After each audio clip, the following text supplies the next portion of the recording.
So I thought back to Y2K, and you think about like the year or two before that, and just the panic. Absolutely. I mean, if you're old enough to remember, right, the panic that people had with the idea that all these computers were going to break at midnight. Yeah. When it hit 2000, right? And it didn't materialize because we did a lot of proactive work. Exactly. Right? So we could take that approach, do this proactive work, and Y2Q is a nothing burger. Like we solved it, right? The alternative, the other part that made me think about was like the old Ghostbusters movie, right? When they talk about like cats and dogs fighting in the streets, mad chaos, you know, like right at the end when everything's going down and they're in front of the mayor and they're like, what do we have to do? Right? And then it's like, that's literally what it'll be if we do nothing.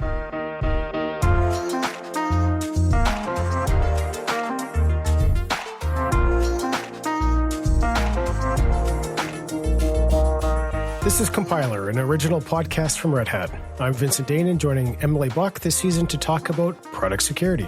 Today's episode, the countdown to Y2Q and what quantum computing means for the IT industry.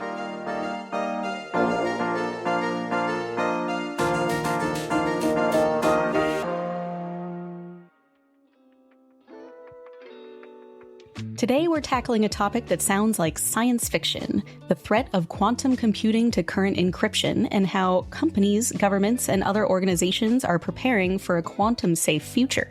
Giving us a breakdown of this topic, we have Simo Sorce. Simo is a distinguished engineer at Red Hat, and he leads the Red Hat Enterprise UX crypto team. So I know we're not talking investments or superdogs here, so what exactly is the crypto team? Well, that's the team that handles cryptographic libraries and things in our products that are related to strong cryptographic use. Well, all right then. Let's dive straight in. When we talk about quantum computing and cryptography, what exactly is the threat? How are things expected to change? Yeah, quantum computing is quite interesting. It's not much about speed, but about a completely different paradigm to be able to compute things. Quantum computing is based on, quantum physics, and it can provide tools that classic mathematics cannot deal with. Specifically, it has a number of algorithms where you can run computations and find, solutions to complex problems that cannot be done through a classic computer. I mean, a classic computer can try to do it, but it takes, as you said, a long time, because it has to check all the possibilities, one by one. You can parallelize the problem to some degree in some cases, but classic computers are limited in what they can do to attack this kind of problems. While quantum computers, there are a few algorithms that specifically, when we look at cryptography, can deal with some of the hard problems that cryptography is based on and make them not hard anymore. So it's not just about doing current calculations faster, but about solving problems that are currently intractable for our machines. And there are specific algorithms here that pose a threat to cryptography. There are two well-known algorithms that we have in the toolbox when it comes to quantum computers, and one is the Grover's algorithm, and the other is Shor's algorithm. These are two interesting algorithms. Grover's algorithm is a way to search key space. Kind of allows you to look for, let's say, a random key faster. It can, basically, in a nutshell, half the size or half the strength of a key. But it stops there. Shor's algorithm is more specific to a few problems, like the factorization problem, on which the RSA algorithm is based, or ECC also, elliptic curves. These two problems can be vastly simplified through Shor's algorithm, and if and when we'll have a quantum computer that is big enough to handle the keys that these algorithms use, it will be a matter of hours, if not minutes, to basically break one of these keys and find the private key from the public key. So Shor's algorithm is a threat to, current cryptography. Now, we've talked about encryption on a past episode of Command Line Heroes, but it's been a little while, so how about a refresher? So, pop quiz. Vincent, how does modern encryption work? Well, the best way to talk about it or describe it is using an analogy. I love analogies. So we'll think about a digital mailbox, right? So in this particular mailbox, you can have one key that can lock the mailbox and other keys that can unlock the mailbox. Think about your, deliveries that you get online, right? You can hand out all of these keys, we'll call them the public keys, to all the people who are delivering those packages to you. So they can use that key to unlock the box, place the package in, right? And then that way that package goes in there. Now you have one master key, which is your unlocking key. And that is the one that allows, the individual, myself, to be able to unlock the mailbox to pull that package out. So it's kind of a one-way transference with multiple public keys. And then one way of getting that data out with my private key.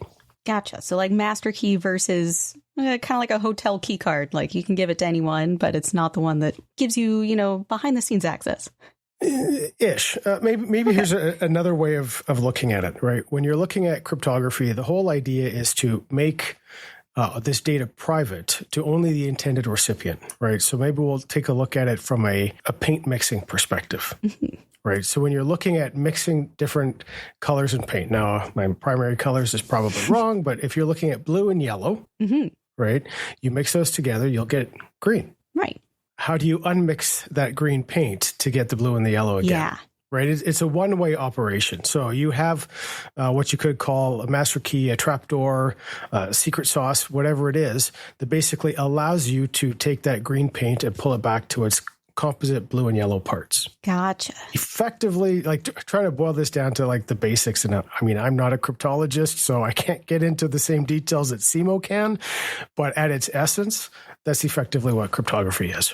That makes sense. And so in that kind of scenario, then locked equals encrypted for our benefits. Is that right? Correct. So I'm old school, and the way that I think about public key cryptography is with the GNU Privacy Guard, or GNU PG. And basically what you're doing there is I create a secret key, or I create a secret and a public key. So I have my key pair. Yeah.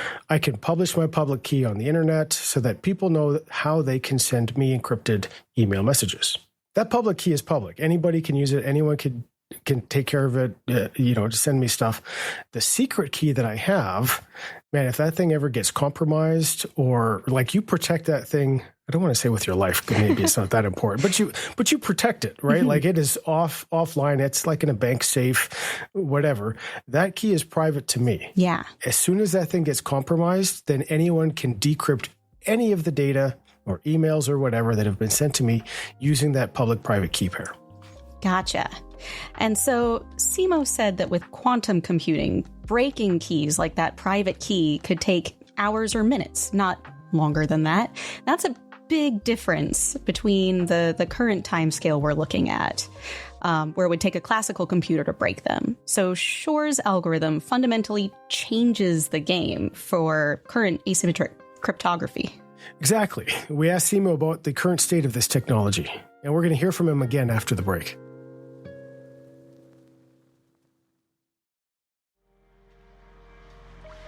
All right, let's pick up where we left off with Simo Sorce telling us about the current state of quantum computing. Yeah, so the problem is that these computers are coming at some point. There are still skeptics that say, there will be physical issues by which we'll never get a computer big enough, but we can't bet on that. So far, progress happening. They're improving. Every year getting bigger and more coherent, less errors. And so we need to expect that a quantum computer able to actually crack current cryptography will be available at some point in the future. That's something some people call Q-Day, basically, or Y2Q to remember the Y2K. Right? But the point is, we need to start finding a solution for when this will happen. So we know it's going to be a problem, But what about the data we're encrypting today? Is it safe from a quantum computer? Oh, that is an entirely other issue. The first problem we have already today is that we transmit a lot of data over the internet. That data is encrypted because, of course, it being, a lot of important data, we encrypted it. But the encryption is using the current cryptography, classical cryptography. So what our organization like nation states doing is they are doing something called harvest now, decrypt later. What does it mean? They record all of the communications that happen anywhere on the internet that they can access. They store the whole communication, the whole back and forth between computers from start to finish into hard drives somewhere. And the hope is that in a few years, they will have a quantum computer that is powerful enough to go back to those communications, break the keys, recover the information, basically decrypt the whole stream and see what communication went on. They don't know what's in there. I mean, in some cases, they may have an idea of what kind of communication. Like if they record your communication, I don't know, with a bank, they will know that there's most likely banking information there, right? Or if they record your information when you talk to your doctor, they will know that there's probably some health information. And when you talk to your insurance, there's probably some insurance information and so on. Well, that is a chilling thought. And it kind of strikes me as with your mailbox analogy there, they're just taking the whole mailbox on the off chance they'll be able to break in later. And that means like sensitive information shared today, even with our current encryption standards, could be exposed retroactively in the future. So what's the solution to this harvest now, decrypt later problem? We need to start encrypting now with an algorithm that cannot be cracked by these future computers, so that the communications we transmit now will be protected into the future. And that's what post-quantum security is. Well, phew, I'm glad to hear there's a solution. How are these new post-quantum algorithms being developed? Like, are they just stronger versions of what we have now, or are they something completely different? That is a great question, and I'm so glad that Simo was around to answer it. It's based on very hard problems that are easy to solve if you have, all the pieces of information, but it's very complicated to solve if you only have part of the information. And this asymmetry is what is used in asymmetric cryptography, so that you can provide a public key to someone else and you keep your private key that you never show to anybody else. And so once you identify a problem like that, that becomes very interesting because you can create a cryptographic algorithms on top of that problem that cannot be broken by quantum computer. Sounds like a massive undertaking to update the entire software stack. But what are some of the biggest challenges in this move to post-quantum cryptography, or Y2Q? So Simo was talking about a lot of stuff there. The biggest thing for me that kind of keeps me up at night is the whole premise of harvest now, decrypt later. I mean, you kind of reacted a little bit to it earlier, like, oh, that's a chilling thought. Yeah, a little scary. That's totally scary, right? Well, in some ways, right? In some ways, it's not that scary, because one thing that we do today, just because it's so easy and modern computing makes things so much faster, we encrypt everything, right? I mean, if you're going to a comic website now, nothing super scary about that, but the data is still encrypted. Yeah. Right. So, I mean, okay, all they'll know is that I looked at this comic. Super exciting. But it's the other parts that really kind of concern me, and more like Simo had noted it, the whole nation state thing. Right. I think there's a lot of data that's been harvested for a while. Yeah. That's just sitting there. A lot of it is going to be useless, but a lot of it, or some of it, could be actually really, really impactful. And some of it could actually be very embarrassing. As well, right? Exactly. I imagine some of it will be outdated by then as well, but there's some pieces of information that don't really lose their value over time as much. No, and you think about it, like, not to wear the conspiracy theorist tin hat or tinfoil hat or whatever, but I mean, you think about things that we've been told, let's just pick on governments, right? Things that were told by governments And then 20 years into the future, we find out, because we can crack this stuff and we've seen some internal communications or whatever, like, hey, that thing we actually told you about, not true. And we knew it was a lie when we were telling you. Yeah. Right. Like those sorts of things like that could be embarrassing. This is an erosion of trust in public institutions. I'm not saying that they do that necessarily, although part of me thinks it's probably happening, human beings being what they are. Of course. Yeah. But I think that like those are the sorts of things, like what are all the things that are going to happen once these things find out? And I think that companies and governments are wising up to this, which is why we have this push to make some of these changes now, so that like, geez, all of this secret information or embarrassing information or sensitive information cannot be found out later. Yeah.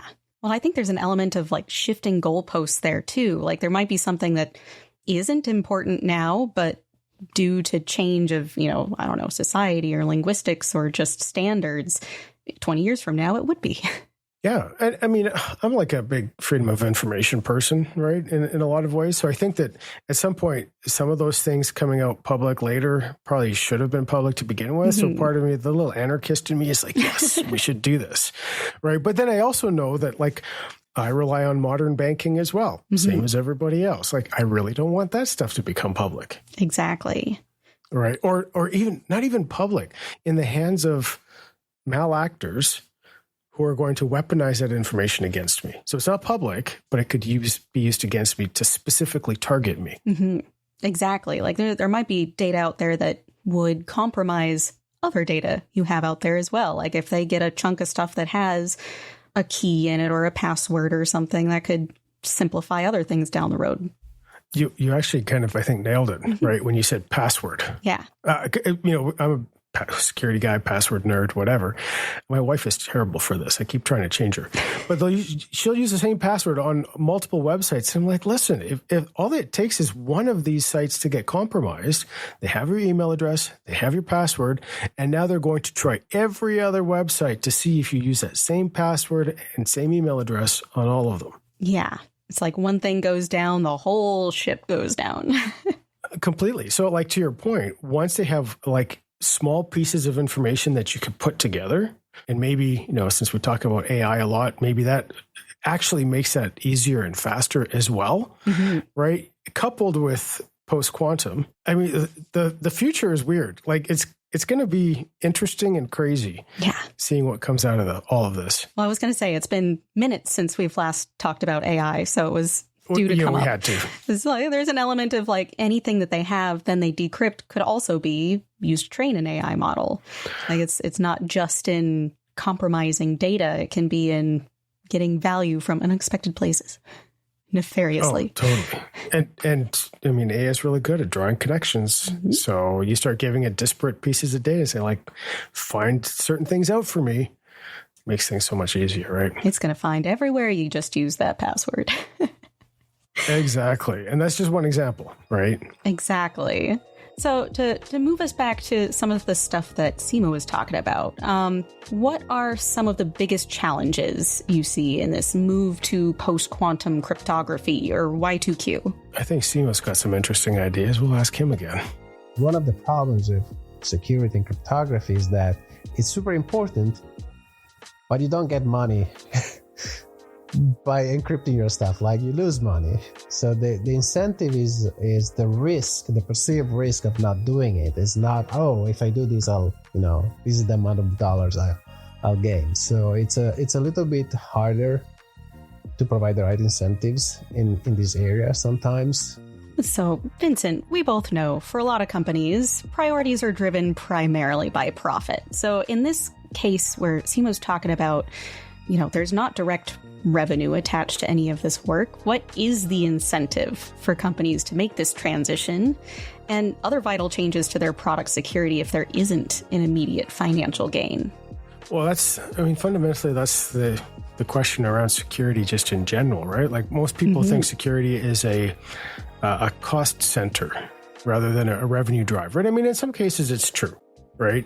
But then at the same time, it's like insurance in a lot of ways, right? Like, we're doing these things to ensure we avoid or try to avoid a negative outcome later. Yeah. It's the whole reason we fix vulnerabilities, right? We fix them so that they can't be exploited later, right? We want to proactively fix these things so that they can't be found or exploited later. In the area of the crypto and the post-quantum crypto in particular, what we're trying to do is avoid the things that we talked about before, right? We want to avoid embarrassment, financial ruin, all of these things that could come out of our data being decrypted. Like you're talking about things like, a company's IP. Yeah. If somebody can sit there and, I don't know, decrypt secret plans for quantum super computing, AI, say. quantum computing chips or AI chips or something like that, and they can make a lower cost alternative in a country that's embargoed that doesn't get those chips or gets weaker chips from us. I mean, these are things that are kind of happening in the world right now anyways, right? So if those details are leaked, that intellectual property is leaked, we could see markets shifting. Yeah. Right. And some companies who are dominating in the AI space may suffer as a result of that. Their shareholders suffer and all of these things. So it's not driving profit or driving revenue. It's a risk reduction and a revenue decline, proactive preventative measure that I actually don't think a lot of people appreciate. Yeah. And I say this biased in terms of just product security in general. Right? They're like, well, what do I need to do this stuff for? Yeah. I'm sure that's not going to happen. And yet I was actually looking at this just the other day, just the number of data breaches rising year over year. Yeah. Right. And we were trying doing a bunch of stuff. And if we were doing the right stuff, you'd think those numbers would be coming down. They're not coming down. Yeah. They keep going up. Right. So in this case, with the quantum stuff, I don't even know what that curve is going to look like when we're able to start breaking this stuff. And this can potentially allow for other companies to be attacked more quickly, more easily, because they're able to break the encryption, right? Like they'll have the keys to the kingdom if we do nothing. I think it's a little bit like a dam breaking, because if everything's kind of on the same standard of encryption, if you break that standard, that's kind of along the lines of what it sounds like quantum computing is lining up to do. It's not just breaking the key, it's breaking the ability to make a key that is safe. Yeah, and you know what? You actually made me think of two things. One, we call it Y2Q. So I thought back to Y2K. And you think about the year or two before that and just the panic. Absolutely. If you're old enough to remember, right? The panic that people had with the idea that all these computers were going to break at midnight when it hit 2000, right? And it didn't materialize because we did a lot of proactive work. Exactly. Right? So we could take that approach, do this proactive work, and Y2Q is a nothing burger. We solved it, right? The alternative, the other part that made me think about was the old Ghostbusters movie, right? When they talk about cats and dogs fighting in the streets, mad chaos, right at the end when everything's going down and they're in front of the mayor and they're like, what do we have to do? Right? And then it's that's literally what it'll be if we do nothing. Yeah. And a quantum computer is realized and it's cheap enough that somebody can use it. Right? Or, maybe money isn't a concern for nation states. I don't know. I'm not one. So they probably have lots of money that I don't. But when they're able to start using these things, if we haven't put these protective measures in place, it's going to be chaos. Yeah. Essentially, we could end up with Y2K as it happened or Y2K as we feared it would. Correct. It kind of depends on what we do about it now. 100%. And the problem is with Y2K, we knew when it was. Yeah. There was a very specific date, right? And it was within our control to test. You can roll your computer forward and actually see, okay, I'm going to test and see what breaks. Time-stamped doom. We can't do that yet because these computers aren't there where they're able to actually do the things that we hypothesize they'll be able to do. But once they are, it's we've gone from 0 to 1,000 in one moment. Exactly. And we don't know when that moment's going to be. Yeah, that's spooky. It's a little nerve-wracking, right? I would like to know, how long do I have? Do I have 5 years to do this? Great. I can pace myself. Do I have 6 months? Yeah. I'm dropping everything else and focusing on this. But it's somewhere in that range. We don't know. Yeah. Or necessarily what resources we need to get there. We don't know that we need X COBOL coders for now. Not. We just, who knows? Yeah. And that's the thing. We don't know. Right. And it is it's a collective thing, right? Like it's not like everyone's re-implementing these algorithms themselves. We think about things from an open source perspective. There's a few cryptographic libraries. Those are the ones that need to be updated. Most of them are, but then it's using them. Yeah. All the applications that use it, like they have to be reconfigured. They have to be tested. There's all these things. Yeah. So we have to start. Exactly. We don't just have to find the cure. We have to then administer it everywhere. I like that. That's a good way of putting it. Okay, so Simo says there's no need to panic today, despite my tinfoil hat, right? But proactive measures, like we were talking about, are still definitely required. And I want Simo to give his final takeaways for security professionals or just for interested individuals. I would say if you're a professional, you need to make plans. Start with simple things. Inventory, what you have and what you think will be, at risk. Find out when your vendor, if you're purchasing your software or, using services, when your service will provide you with access to the service using post-quantum resistant algorithms so that you're secure for the future. So it is something that almost all of us can deal with.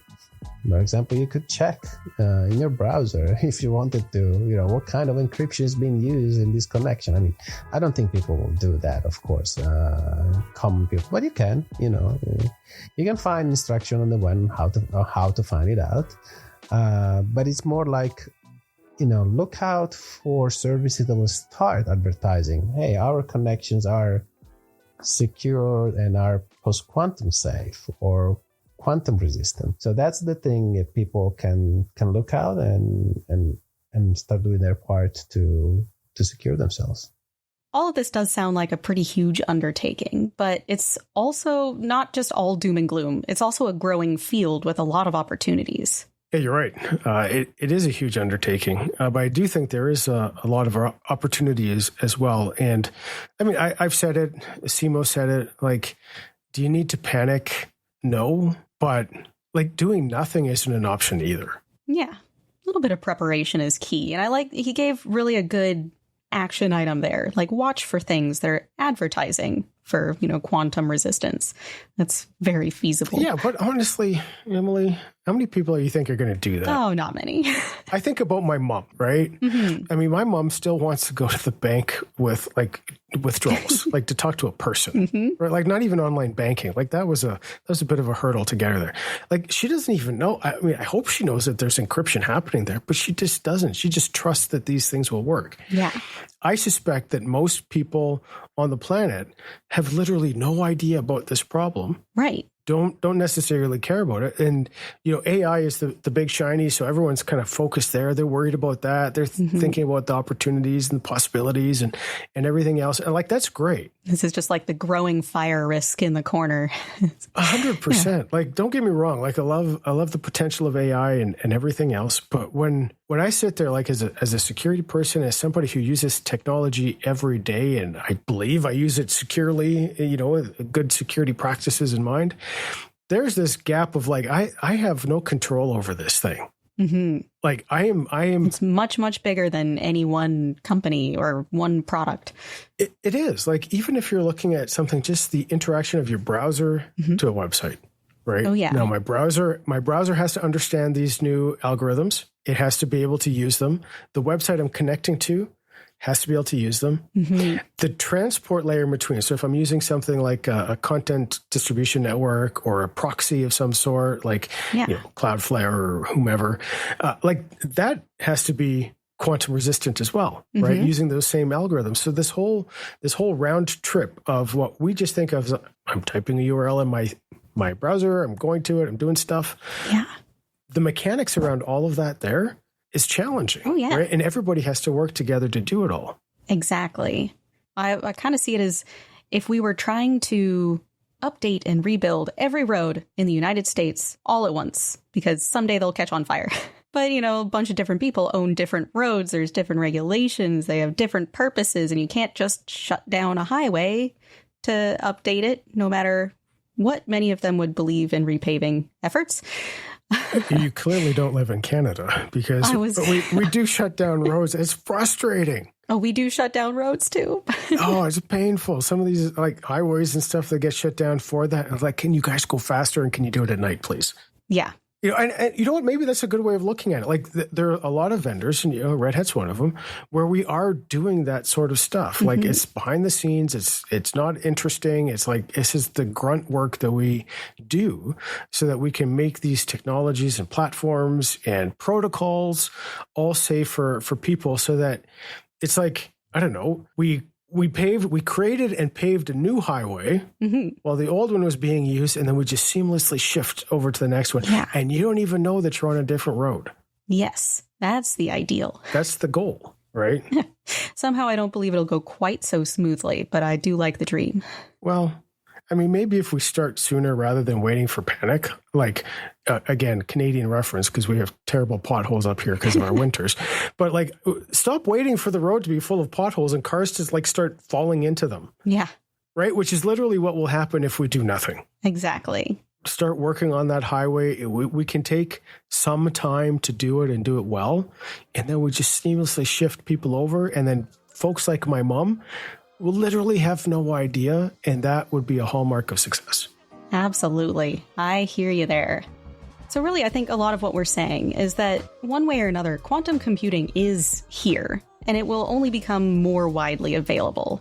And we're going to have to reckon with some changes on how we do encryption.